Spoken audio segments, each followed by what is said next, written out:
Pouvez vous asseoir? Poursuivez, M. Tremblay. Monsieur le commissaire, peut-être en introduction, vous vous souviendrez, c'est moi, c'est Mel Gagnon. Nous avions pris l'engagement de vérifier le point 3.3 du comité du procès-verbal du comité de direction du 25 octobre 2022. Nous l'avons fait. Et nous avons même fait plus. Nous l'avons transmis à M. Tremblay afin qu'elle puisse le vérifier. La pièce en question? La pièce en question, en fait, c'est vraiment la présentation de Mme Lépiné. Vous vous en souviendrez. Oui. Donc, on l'a transmise à M. Tremblay.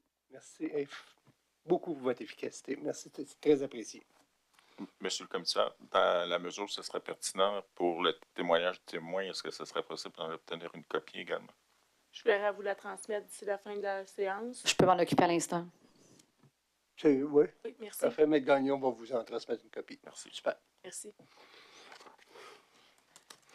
Alors, M. Marcellet, juste avant de passer au sujet suivant, vous avez dit, juste m'assurer que j'ai bien compris, mes confrères, on a bien compris, vous avez dit quand vous avez fait la série de présentations là, au MCN, à M. Ouellette et à la ministre Guilbeault, est-ce que je vous ai entendu dire MSP aussi? Est-ce que cette présentation-là aurait été faite aussi au MSP? On l'a fait aussi au MSP.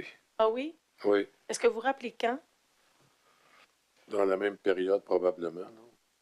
Et est-ce que vous l'auriez fait de la même façon, c'est-à-dire par le biais d'un document comme on a regardé tout à l'heure? De mémoire au MSP, M. Malenfant n'était pas là. J'étais avec Marie-Ève Beaulieu. Je connaissais bien le sous-ministre et les personnes qui étaient là. Alors, l'objectif, c'est juste pour dire ce qui s'en vient au niveau des personnes. Ça impacte énormément le MSP, évidemment. Fait que c'était juste dans cet esprit-là de les informer que ça s'en vient, etc. Mais il n'y avait pas de présentation formelle. Okay. Est-ce que vous vous rappelez, évidemment, je comprends qu'il y a eu beaucoup de rencontres en peu de temps. Est-ce que vous vous rappelez que ce serait fait avant, après, ou vous n'avez pas de souvenir? Je pourrais voir dans mon agenda, si je l'avais. Okay. Mais de mémoire comme ça? Ça s'est fait dans la même... Dans la même séquence? Oui. Okay. Mais sans présentation comme on l'a vu? Je pense qu'on n'avait pas de présentation. C'était pas le même objectif. C'était M. Croteau, qui est plus sous-ministre au transport, pas au transport, mais à la sécurité depuis peu. On se connaissait bien, fait que ça s'est fait plus de façon informelle, mais c'est important que je lui donne cette information-là. Parce que je considérais que c'était important. Parfait.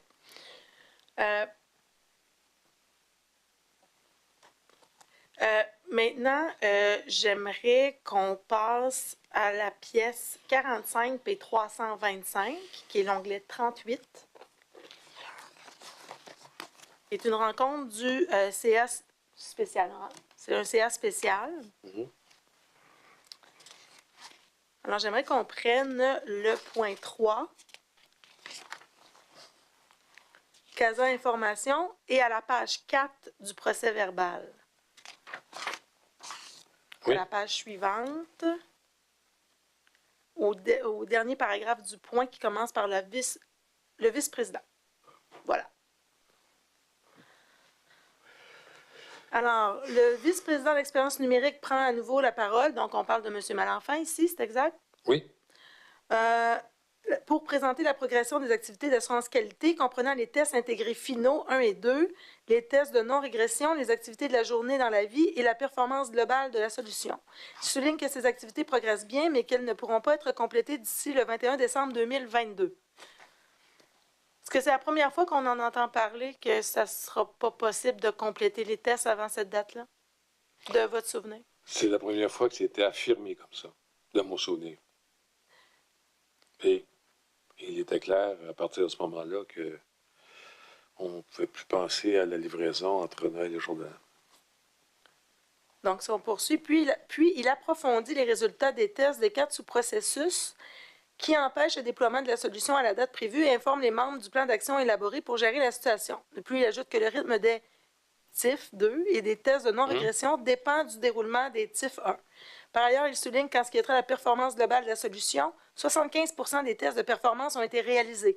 À la lumière de tout ce qui précède, il présente un plan de transition ajusté avec le 15 février 2023. Comme date de déploiement proposée pour la L2. Il présente également l'incidence de ce déplacement de date sur le volume transactionnel, les clients, les commerçants et les employés. Donc, Est-ce que c'est la première fois à votre connaissance ou de mémoire, M. Marcellet, qu'on pense à reporter le déploiement? Non, non seulement on vous dit que les tests finaux ne pourront pas être complétés pour le 21 décembre, mais on suggère également de reporter le déploiement au 15 décembre 2023. Bien, la date fatidique, M. le commissaire, 15 février. 15 février, la date fatidique pour prendre décision de reporter avait été arrêtée au 30 novembre, convenu avec le conseil d'administration. Alors, c'est effectivement le 30 novembre où les tests finaux n'étaient pas terminés, où le SAG n'était pas encore finalisé, parce que ça se terminait le 13 décembre. Et donc, il était tout à fait opportun, pas souhaitable, mais opportun, qu'on reporte le déploiement le 15 février. C'est le 15 février, hein, c'est ça? Parce que finalement, ça a été le 20 février entre les deux. Là. Parce que les tests finaux n'étaient pas terminés et parce qu'on n'avait pas encore le résultat des tests de robustesse du SAG. Et si on descend un petit peu plus bas, à 3.2, commentaire d'EY. L'associé délégué d'EY souligne que les équipes chargées de la solution du projet CASA font preuve d'une grande lucidité, que les enjeux majeurs sont nommés, que la date du 15 février pour le 2023 pour le déploiement de la L2 est alignée avec l'exécution des priorités. Il ajoute que ce déplacement de date proposé est l'approche la plus efficace pour mitiger les risques. Alors, quand vous voyez ça, M. Marcellet, lorsque c'est discuté, c'est quoi votre position face à cette recommandation-là? Ça change les plans, évidemment. Ça change les plans.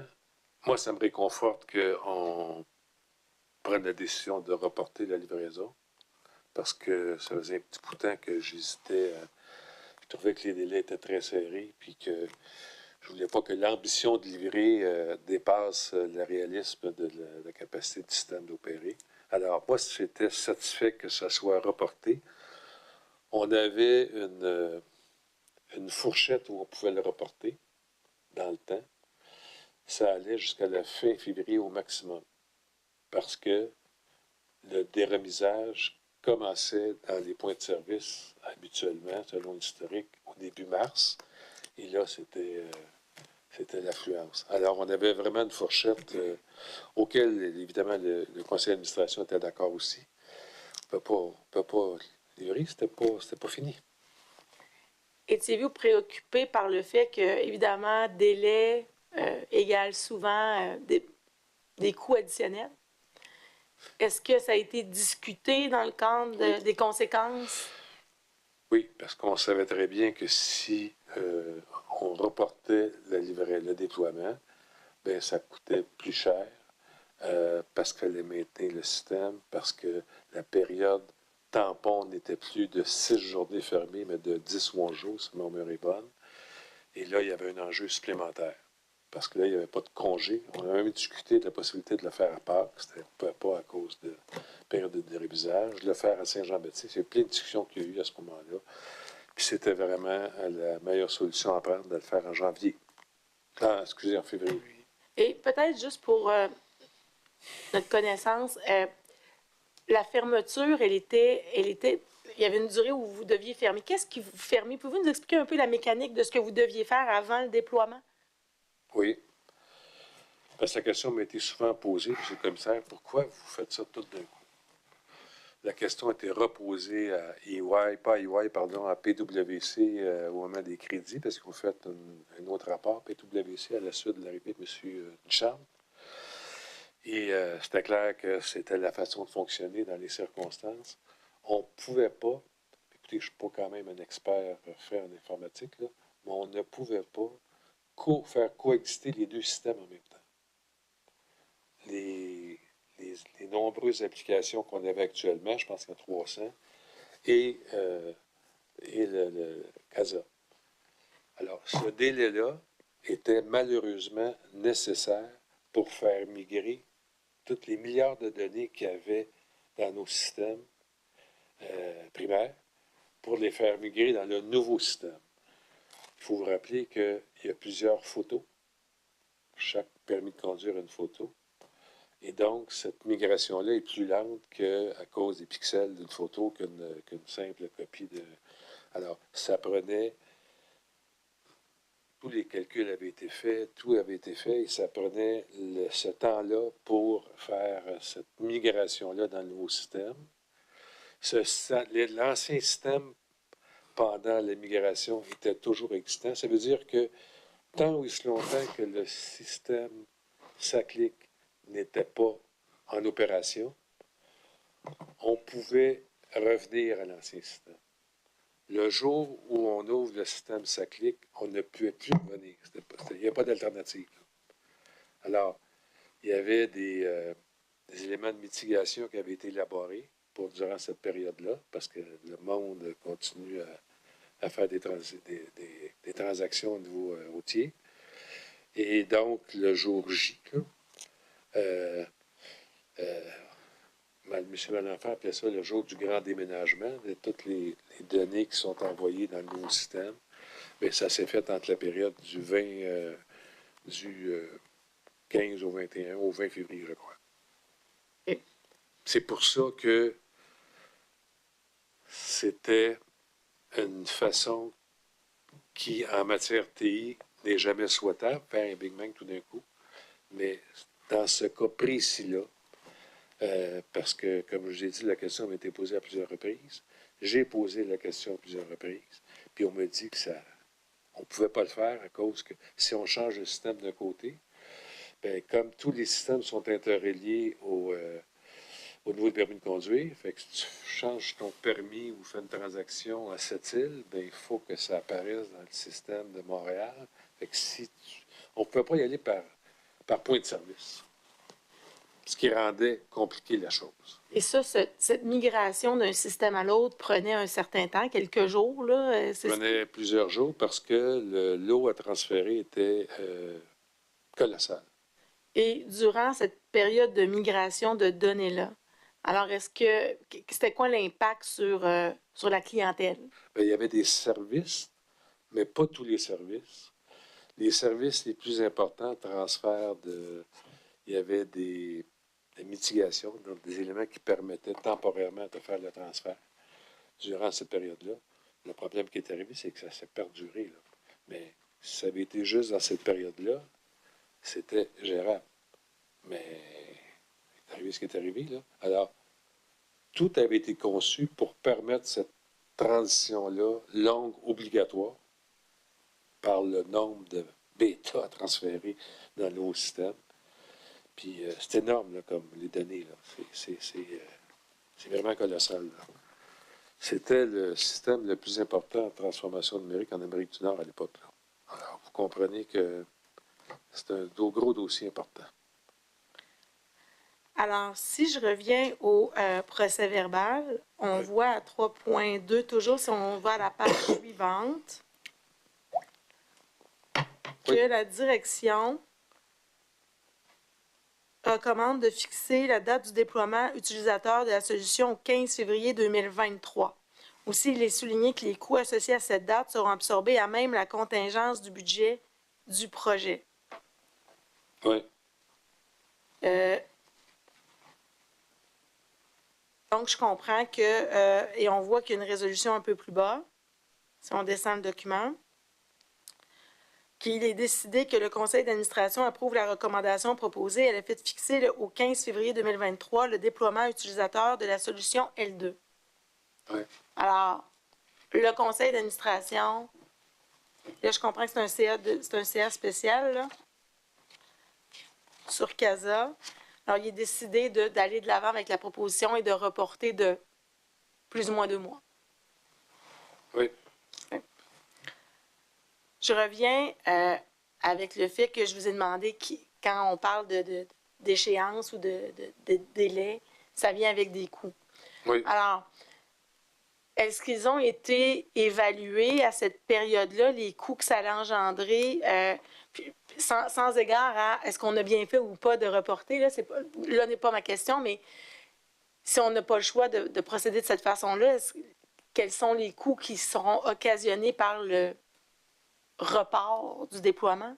Je ne peux pas vous donner exactement les coûts, mais je peux vous dire que l'avenant, parce que l'avenant prévoyait la livraison d'L2, Pardon. Et prévoyait aussi que si la livraison d'L2, parce que c'était un des deux scénarios se faisait après les fêtes, il y avait des coûts supplémentaires et on s'assurait par cet avenant-là le service de support par l'Alliance pour les 3 mois qui suivent le déploiement. Est-ce que vous savez, dans les faits, ce report-là coûte combien?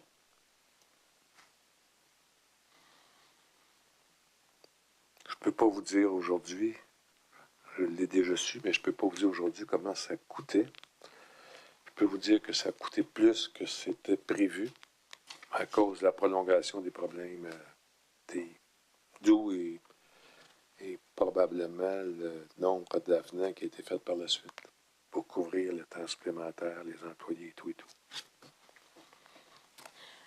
Est-ce que les membres du CA, parce que je comprends qu'ils adhèrent là, à la recommandation, il y a une résolution, est-ce que les membres du CA, vous sentez une inquiétude due à ce report-là? Je comprends qu'on explique les motifs, là, mais est-ce que vous sentez qu'ils sont un peu plus nerveux? Fébrile, oui. Oui? Comme nous tous. Parce que reporter de 2 mois, c'est pas évident. Un gros projet comme ça. Mais je pense qu'on n'avait pas le choix. Le choix, au final, c'était de le reporter d'1 an. Là. Payer des solutions, la solution ultime, ça serait été de reporter d'1 an. Mais je vous ai expliqué, M. le commissaire, dans les circonstances, pourquoi ce n'était pas une sage décision. Parfait. Maintenant, Les j'aimerais... personnes qui étaient dans cette période-là insouciants ou se préoccupaient pas de la solution, surtout pour les membres du conseil qui étaient là depuis fort longtemps, qui étaient la majorité, qui ont travaillé depuis le début dans ce projet-là. Alors, c'est sûr que pour eux, c'est un projet qui, même s'il y avait hâte qu'il voit le jour, il y avait quand même une fébrilité de voir si c'était pour bien fonctionner. J'aimerais maintenant qu'on prenne la pièce 45 p 326, qui est un procès-verbal du CA du 8 décembre 2022, onglet 39.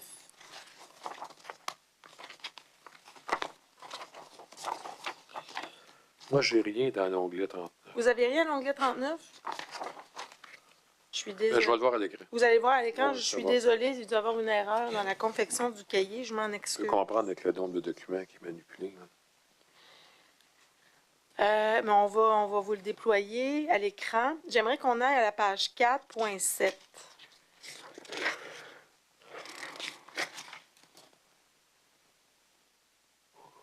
4.7. 7, page 4. OK. La part du président directeur général. Voilà. Juste, voilà. J'aimerais qu'on descende à la relation avec le cabinet, s'il vous plaît. Voilà. Alors, relation avec le cabinet de la ministre des Transports et de la Mobilité durable. Le PDG, qui est vous, informe les membres que des échanges réguliers sont tenus avec le cabinet, que ceux-ci sont coordonnés par la vice-présidente aux affaires juridiques et corporatives. Il ajoute que le cabinet accorde de l'intérêt au dossier de la société, fait état du travail collaboratif entre celui-ci et la société. Il ajoute avoir réitéré l'invitation à la ministre de venir rencontrer les membres du conseil après la période des fêtes. Alors, est-ce que quand vous vous informez des échanges réguliers, est-ce qu'il y a d'autres échanges que ceux à lesquels on a référé, qui est la présentation du 2 novembre? Bien, je sais qu'il y a des échanges avec la vice-présidence et ses employés sur le quotidien, sur les décisions, sur le point 5, sur le contrôle routier, sur les communications, sur les publicités. Je sais qu'il n'y a pas de bris de lien entre le cabinet et cette vice-présidence-là. Ça faisait partie de ses fonctions. C'est pour ça que je l'ai créé, cette vice-présidence-là, entre autres. Alors, j'ai informé les membres là, on est en CA. J'ai informé les membres du CA à ce moment-là qu'il y avait des relations régulières. Pourquoi j'ai dit ça? Parce que il y a eu plusieurs tentatives pour que la ministre vienne rencontrer le conseil d'administration. Puis ça s'est toujours avéré un peu négatif. Alors, je voulais tempérer certaines personnes qui trouvaient ça, qui avaient le sentiment qu'elles n'étaient pas intéressées. C'est dans cet esprit-là. Mon jeu, c'est pas de mettre de l'huile sur le feu à ce moment-là, c'est de dire il y a des communications, inquiétez-vous pas, puis on a réitéré la présence, solliciter la présence de Mme Guilbeault. Et vous, entre le 2 novembre, date à laquelle il y a une présentation qui a été faite, et le CA du 8 décembre, donc il se passe un mois et quelques jours, est-ce que vous avez eu personnellement des discussions avec Mme Guilbeault là, durant cette période-là, à votre souvenir? Parce que je me souviens, non. OK. En fait, je l'ai vu, même si on se connaissait bien, je l'ai vu à la présentation de CASA. Je l'ai entrevu une autre fois, puis je me souviens plus de la date, parce que j'ai parlé debout dans son bureau sur le point 05, parce que j'étais debout à ce dossier-là. Alors, j'ai reparlé pour voir si elle m'appuyait dans la démarche de point 05. C'est l'espace de 5-10 minutes maximum. J'aimerais maintenant qu'on retourne au comité de direction. Alors, Madame la greffière adjointe, Onglet 2, c'est l'onglet 2, vous êtes rendu habitué. c'est 20 fois qu'on y va. 45, Enlevez-le de votre cartable, mettez-le à côté. Ben, c'est ce que je vais faire, probablement. 45 P 303. Alors, à la page 181.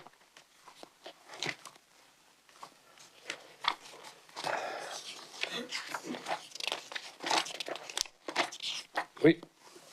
Alors, c'est une rencontre du comité de direction du 13 décembre 2022. Oui. Alors, évidemment, le sujet CASA est vite discuté.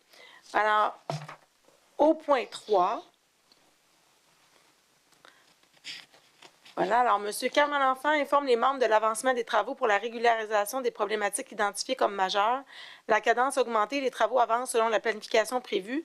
Les employés demeurent mobilisés, les équipes seront interpellées aux besoins durant la période des fêtes. Aussi, un suivi est fait avec l'Alliance 2 fois semaine. Les membres échangent au sujet de la période de transition. Et si on descend un peu plus bas, l'avant-dernier paragraphe, M. Carl Malenfant apporte des précisions quant aux pièces d'identification qui seront exigées pour l'identification numérique gouvernementale. Les membres partagent leurs commentaires à ce sujet. Une rencontre est à prévoir entre la société et le ministère de la cybersécurité et du numérique. Alors, on est le 13 décembre. Oui. Je vous ai entendu dire à quelques reprises, le SAG sera prêt le 13 décembre. Oui, Donc, madame. est-ce que c'est effectivement, quand on parle de... Ben, c'est la réunion du 13 décembre. Je ne sais vraiment pas si, à cette rencontre-là, le matin, habituellement, on avait la nouvelle du ministère que les tests de robustesse étaient prêts et c'était fini pour le 13 décembre, mais c'est la même journée. C'est la même journée. Et on a informé les membres du comité toujours de la création des cartes secrètes, et dont le 4e est un enjeu important, très important. Bien, qui est un obstacle. Alors voilà. C'était une préoccupation particulièrement, puis me poser la question, M. le commissaire, plus tôt. Là, on était vraiment dans une préoccupation, là, même si par la suite on a su que c'était opérationnel. Comment faire en sorte que, parce qu'on a su à la dernière minute, c'est nous qui devions faire la publicité pour le SAG. Alors, on s'est empressé de faire la publicité, d'informer la population. Ça a fait ce que ça a fait. On a eu des problèmes d'adhésion. Puis le rapport, ça, je ne veux pas mettre le dos sur le SAC. Le rapport, c'est qu'on n'était pas prêt au plan technologique. Nos tests finaux n'étaient pas prêts au mois de décembre. Je comprends que le SAG au 13 décembre, vous l'avez dit à quelques reprises, là, le SAG au 13 décembre, vous avez la confirmation que le SAG est prêt à être... Qui va être à déployer, voilà. Ouais. Qui est prêt à recevoir les milliers, les millions de personnes qui vont s'identifier. Parce que c'était pas l'ancienne formule là, qui était là, c'était vraiment... On n'avait pas le choix.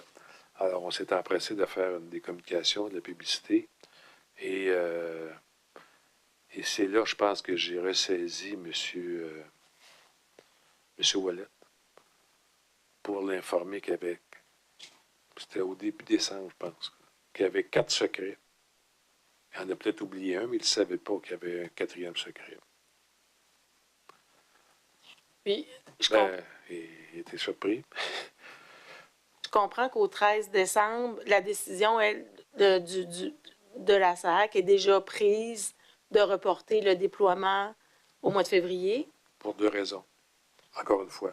Oui. Première Mais je comprends raison, que le SAG, lui, au moment vous l'avez mentionné, là, au moment où vous prenez la décision de déployer, comme vous l'avez dit, c'est pas le SAG qui est la problématique, mais plutôt les tests finaux qui sont pas. En fait, il y avait 2 raisons. Évidemment, les textes finaux n'étaient pas finis. Alors, même si le SAG avait été prêt, on n'aurait pas pu le déployer. Mais aussi, le SAG n'était pas à point. Alors, Il était au 13 décembre. il l'était au 13 décembre. On prenait notre décision le 30 novembre. Parfait. Monsieur le commissaire, je tomberai sur un autre sujet. Je vous suggère soit qu'on mette fin maintenant ou que j'embarque sur un autre sujet, mais on va déborder après 17 heures. C'est à votre... Ça vous donnerait à peu près, juste me donner un ordre de grandeur. Mais je peux faire, je peux peut-être en faire un qui est plus court, puis qui ne nous fera pas déborder de quelques minutes seulement. Allez-y. Alors, j'aimerais maintenant qu'on aille à la pièce 45 p 327, onglet 40, qui est une séance spéciale du CA spécial Oui. du 6 janvier 2023. J'y suis. Alors, au point 2.1,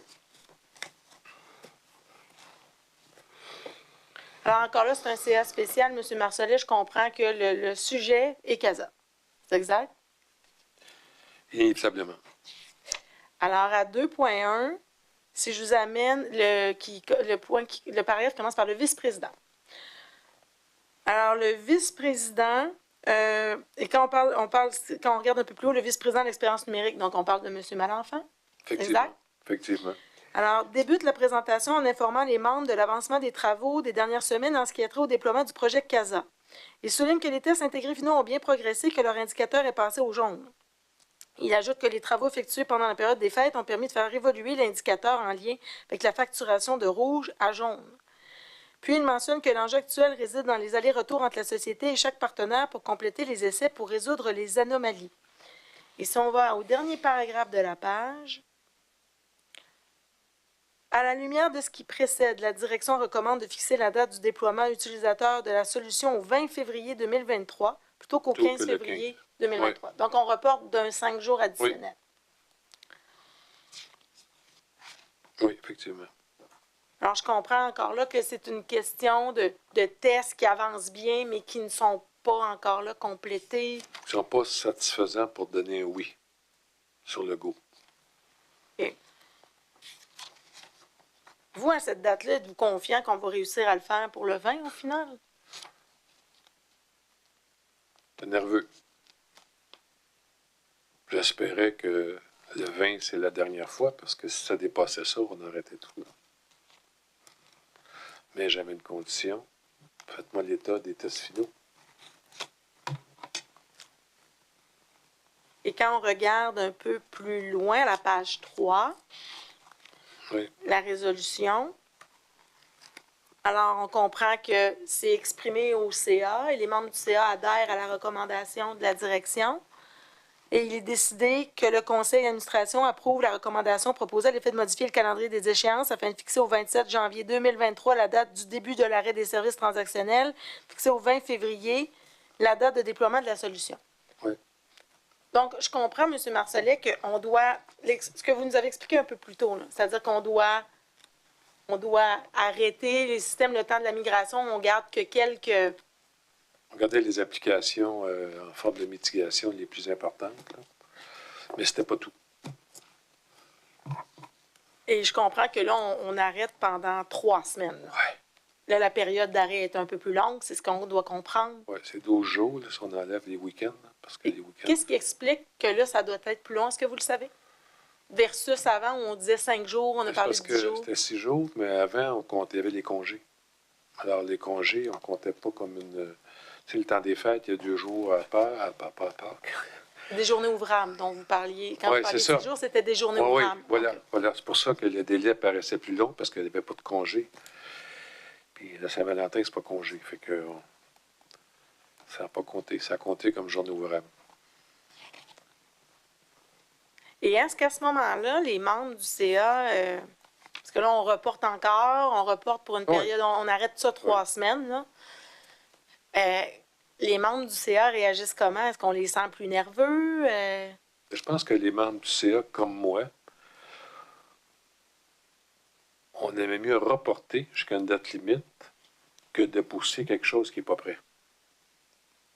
Puis je pense que les membres du CA partageaient le même sentiment que moi par rapport à ça. On va le faire, mais donne-nous des garanties VPTI qu'on va être prêt, qu'on est prêt au moment du déploiement. Puis vous, étiez-vous confiant qu'on y arriverait? Est-ce qu'on vous rassurait? M. Malenfant et son équipe, est-ce qu'on vous rassure? Ah, on me rassure tout le temps. On me rassure tout le temps par des tableaux et tout, là. Mais moi, j'attendais le mois de janvier, le 27 janvier, pour être rassuré complètement. Parce que j'aurais pu dire non. J'ai dit oui, en fonction des informations qu'on me donnait. Et vous vous fiez à qui à ce moment-là pour TI. OTI?